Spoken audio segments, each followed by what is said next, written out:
Let me ask you an ancient question. What does it mean to live a good life?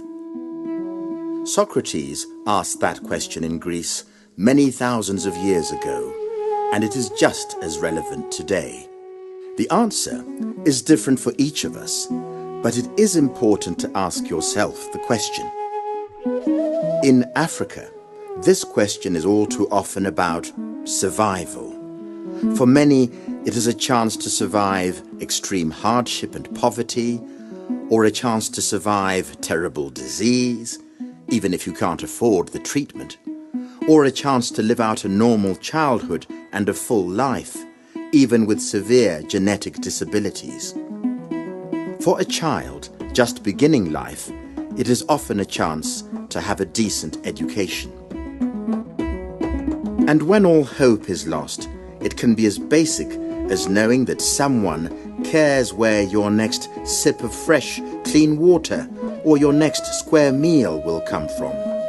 Knowing that you could have an opportunity to live a good life is only the beginning.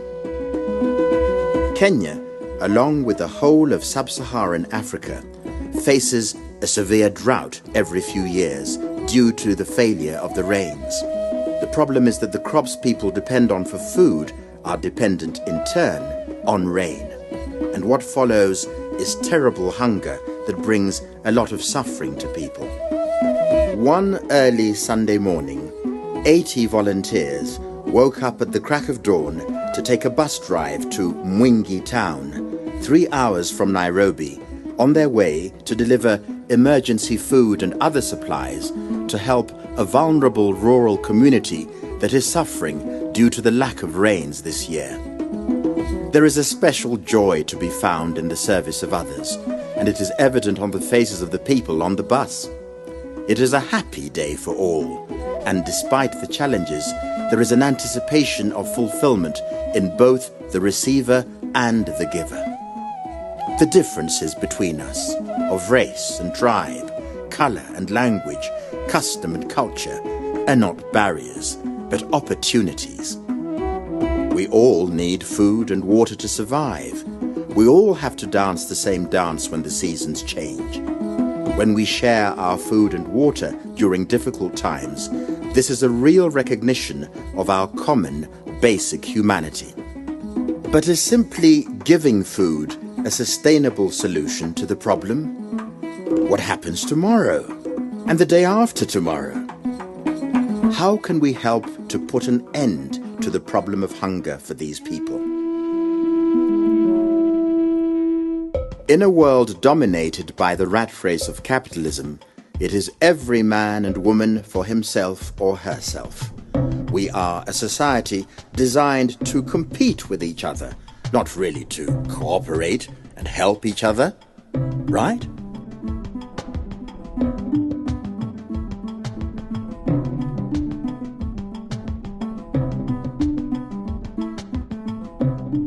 This problem can be solved through corporate social responsibility, or CSR projects, initiated by private sector organizations who work alongside the communities in which they operate on their common problems. For example, the insurance company APA Apollo Foundation has been using some of its profits every year to build sand dams in dry areas in order to help people to collect water, which can be used to grow food during periods of sustained drought. This is a cooperative exercise which achieves a social transformation for the community of the village. But it also transforms the people in the companies too.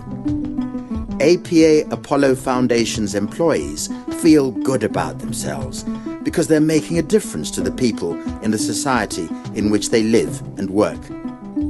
By helping people to build dams to capture the water provided by nature during the rains, we empower them to be able to survive regular, repeated periods of sustained drought independently. This means that they can feed themselves and others too, and they will attract and teach others to capture and store water.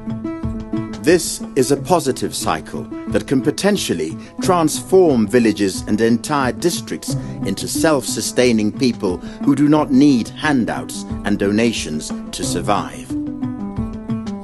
But even if we solve the problem of a good water supply throughout the year, this is still only a partial solution. We still need to regenerate the trees and plants we have lost.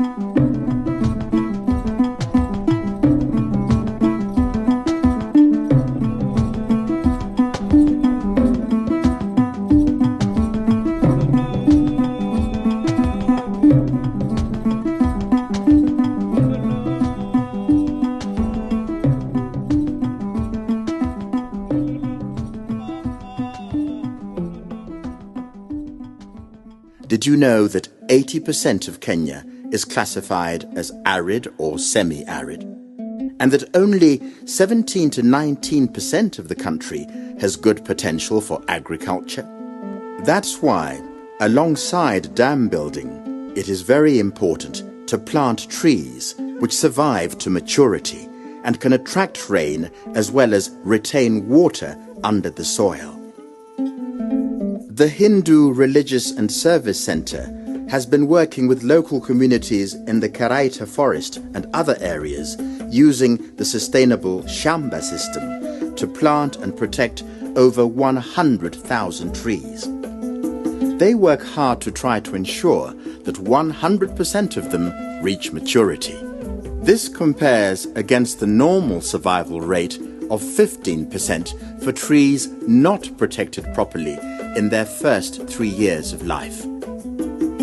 When mankind works in harmony with nature, there is prosperity for all. We truly can, if we work collectively instead of competitively, transform the desert into a lush forest that provides shade, supports agriculture, and attracts rain for everyone. All that man needs to do is to put aside his differences with his fellow man and begin working together for the really long term. If we take it just one step further and reach out into the hearts of the people, we can actually transform generations.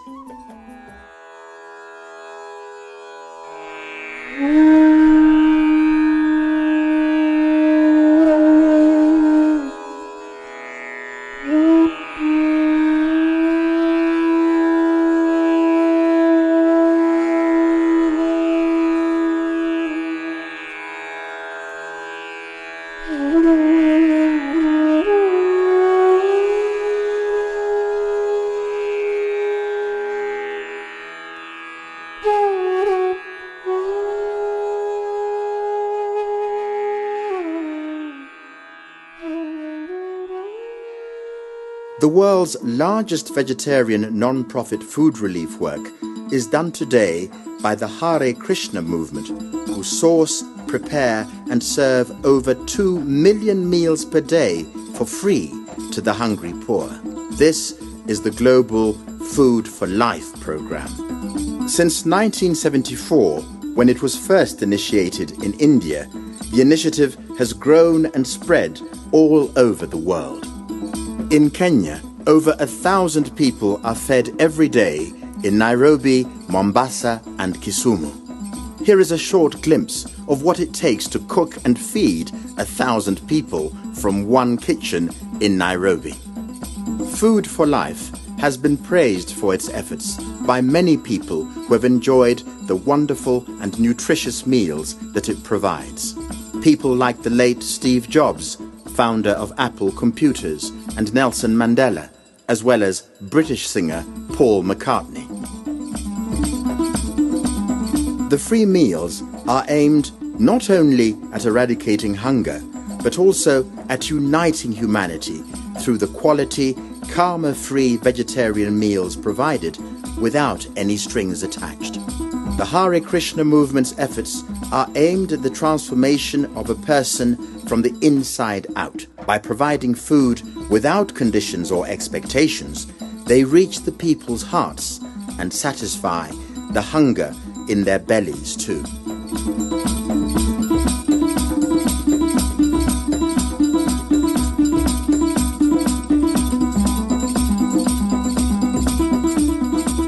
But even this is not enough.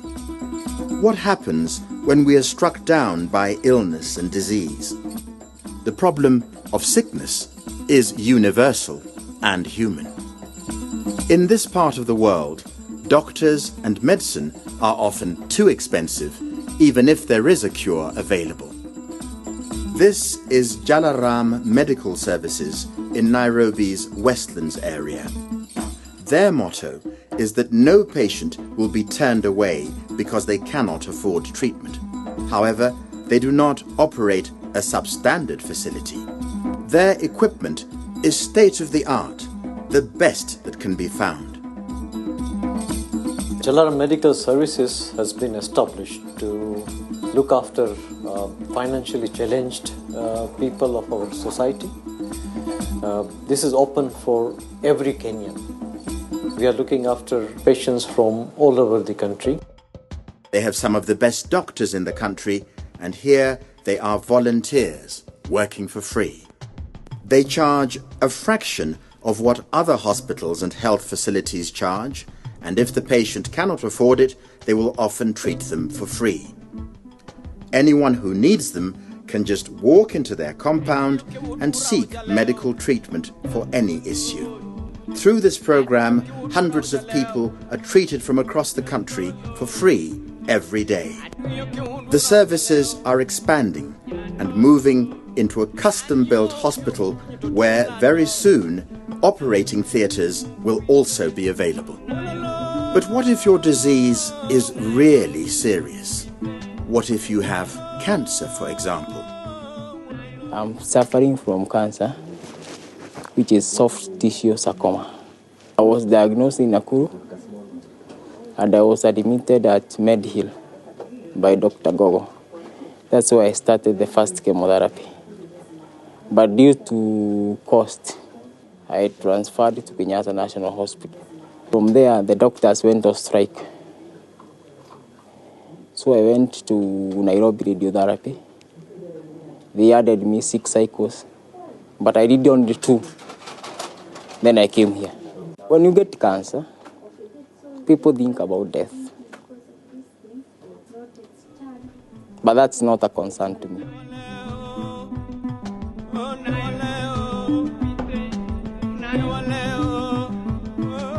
This is Faraja Cancer Trust, and believe it or not, most of the people here are cancer survivors. They come to share their experiences and to gain strength from each other. They come for all kinds of therapies, from yoga to pranic healing. They come to meet people who understand, and also to find some peace and escape from the pity that others may give them when they hear they are cancer sufferers. Cancer is not a death sentence. This is a treatable disease, and the challenges are simply affordability and access to treatment. I think the first thing that hits you is guilt, that you brought this upon the family because cancer is expensive. I had mixed feelings, a hot flash, I got annoyed at the doctor. I cried. I cried a lot. So my first appointment at Faraja was to see the nutritionist. I was recommended to come to MPSHA and specifically the cancer care area. The research shows that children beat cancer than adults. The biggest person who I looked up for inspiration was my 7-year-old daughter. She really walked me through a big part of my dark days where she'd come and tell me, "Mommy, are you okay? If you're not okay, what do you need?" So it was problem, action, solution. I'm going to fight this in the way I know, and I hope I still have the strength to continue. It's nice to be a child.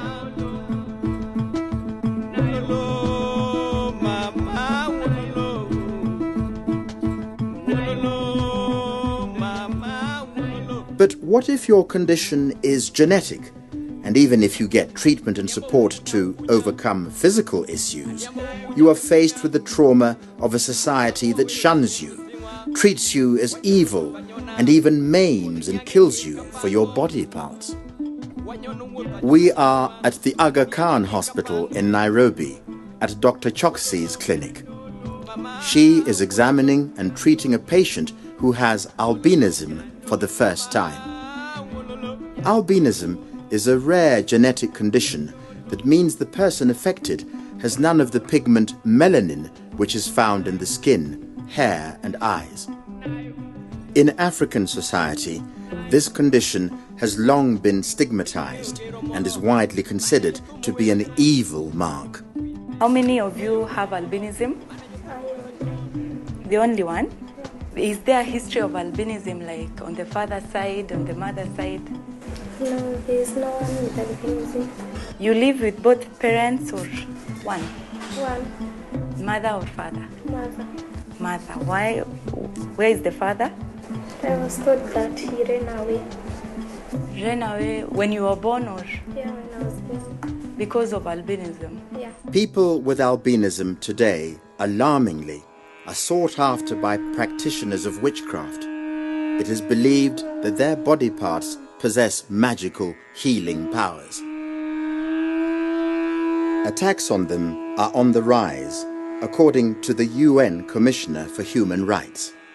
The Albinism Foundation that Dr. Choksi has set up finds, treats and educates hundreds of people with albinism, giving them a chance at a normal life.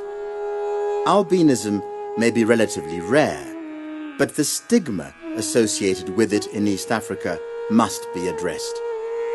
Apart from their medical issues, people with albinism are normal, creative and thinking people who should have as much of a chance at life as any other Kenyan.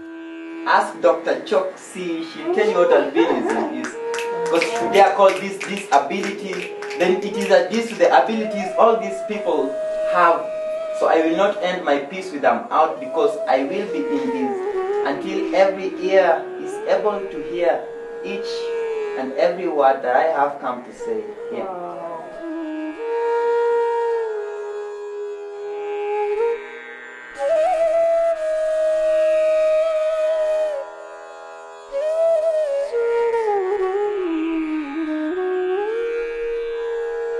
With every encounter with a child, we get a precious chance to reconnect with our own childhoods. During the making of this film, we visited 3 schools doing very different things for children in Kenya. Many of these children have mental and physical disabilities.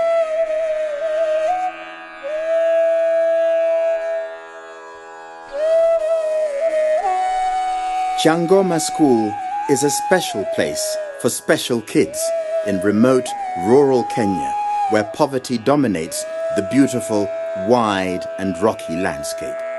Here, the Amara Charitable Trust has built dormitories, playgrounds and provided wheelchairs as well as regular meals and medical care.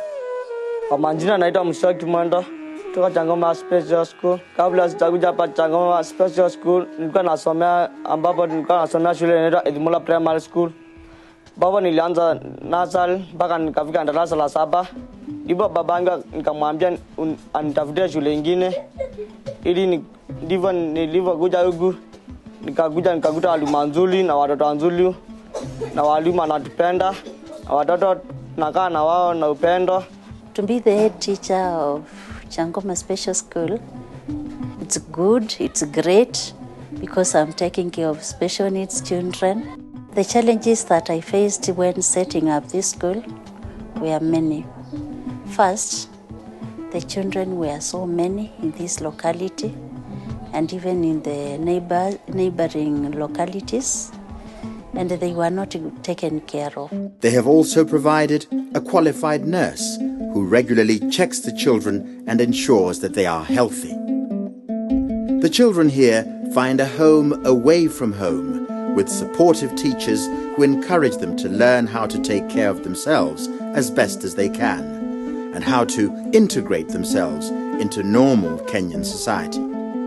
When I came, they were not all that healthy because they lacked the education, where the mothers who mentored them and the teachers needed to be guided so that it can be included in their diet and also in supporting them in exercise. From this work, I feel very satisfied when I find that the children are really good, they are doing well, they have improved. They were getting sick, these days I don't get sick.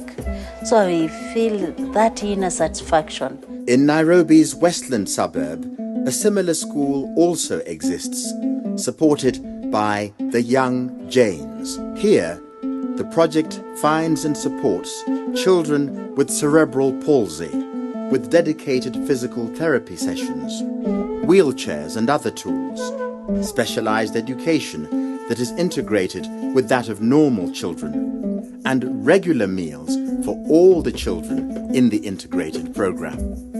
So in the year 2010, Young Janes Nairobi, some leaders from Young Janes Nairobi visited the center, which is in Parkland. And on arriving there, they saw kids. Some of them were lying on the floor, maybe a few would be on the wheelchair. And they got interested with the reality which they found on the ground. Because we are meeting here a very beautiful brain that cannot communicate. You are meeting a very nice personality that cannot open a mouth to speak. You are getting someone you think will be important to the society. They cannot stretch an arm. They cannot lift their limbs. They can do nothing. But some of them will offer you a very beautiful smile.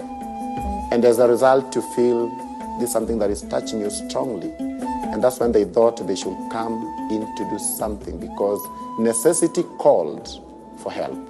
In the world of the kids at Changoma Special Needs School and the Young Janes Integrated Cerebral Palsy Unit, there is beauty and laughter. For now, these children will eat, drink, learn, and play. Then they will grow up, and then, one day, Kenyan society must rise to the challenge of taking care of their needs for the rest of their lives. Because, unlike the rest of us, they do need to be taken care of, and they can, and often do, live a long life.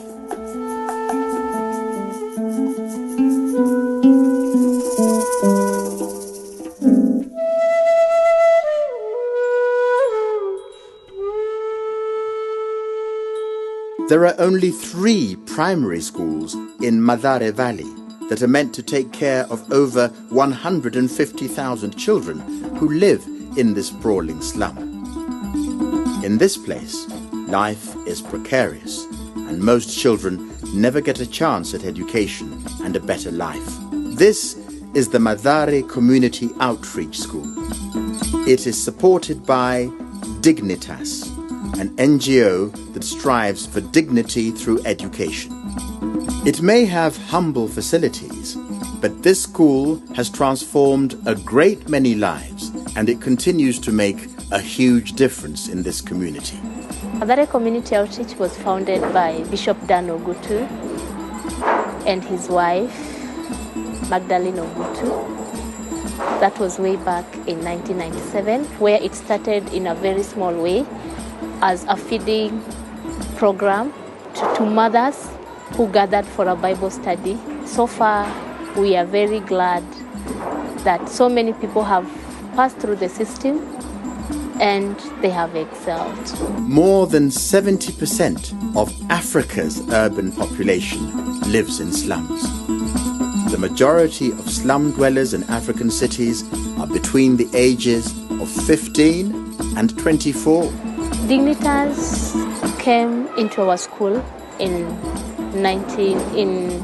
2011, and they have been of great help to the school by developing teachers, having teacher support in their classrooms to ensure that we are getting quality education. Every child has a right to quality education, So our work revolves around equipping teachers with instruction and leadership skills so they can transform their schools into thriving institutions. So we have leadership coaches and dignitaries who go out to the school and they walk the learning journey with our teachers. I trace my origins from this school. It is my foundation. Right from class 2, I remember, that's where my foundation started being laid. I wasn't a bright student. For me to study electrical engineering now, I must have undergone a lot for me to reach that level. I trace my roots here and I value this school so much.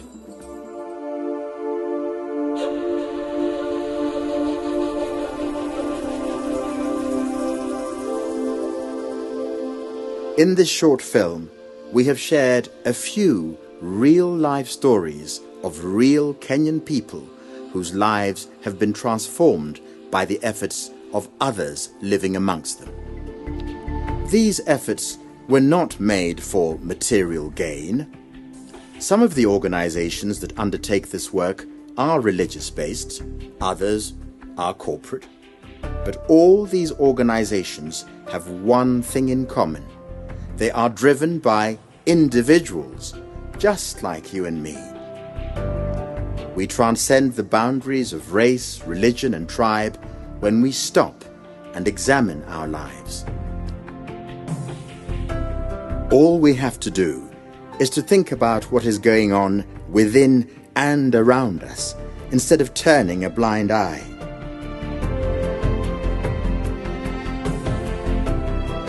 When we choose to extend ourselves and to take action, we bring about the most precious and the most powerful force in humanity. We bring hope. And with hope, nothing is impossible.